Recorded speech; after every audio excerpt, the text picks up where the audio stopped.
an interesting phenomenon that we've all been watching over the last several years, and we know this to be true, and why this hasn't picked up by more Americans, I'm not sure.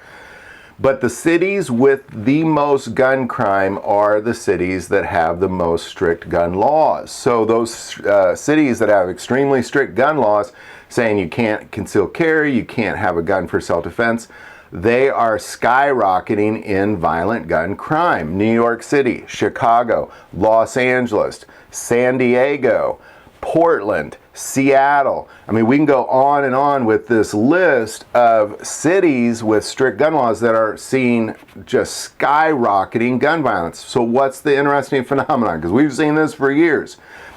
Citizens of those cities are now arming themselves. Citizens in Los Angeles, New York, Chicago, and San Diego are all arming themselves more than ever before. Anti-gunners, anti-Second Amendment folks are now buying multiple guns, multiple weapons to arm themselves. So now what we're dealing with is we're dealing with cities that have strict gun laws. So the citizens are now in violation of these gun laws, while the criminals who are attacking them violently with their illegal guns are to many degrees being let go, because the laws to prevent the overpopulation of prison systems in these cities are so ridiculous that people are literally robbing people and then walking out of jail that day with no bond, nothing, just walking out.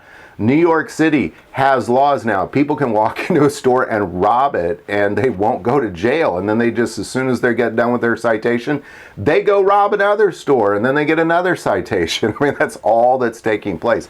As a result, what we're seeing is citizens taking it into their own hands, because this idea that the government will help you or protect you from crime, they're realizing that this has been a false narrative, and they're seeing it with their own eyes, and they're experiencing it with their own unfortunate experiences, that the government isn't going to help you. You're on your own. And citizens of these cities are starting to realize, you know what, we're on our own. We better arm ourselves, because the criminals are definitely armed, and the police are doing nothing about it.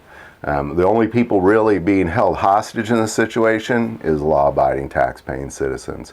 So in these anti-gunner cities, we're seeing people buying guns by more than the pro-gun cities, probably a lot more to some degrees. So love to hear your thoughts on all this. Again, it's about time. I'm glad to see that people are taking their health and safety into their own hands, and their families' well-being into their own hands, and not leaning on unknown government officials to somehow protect them. So love to hear your thoughts on all that. Put it in the comments below.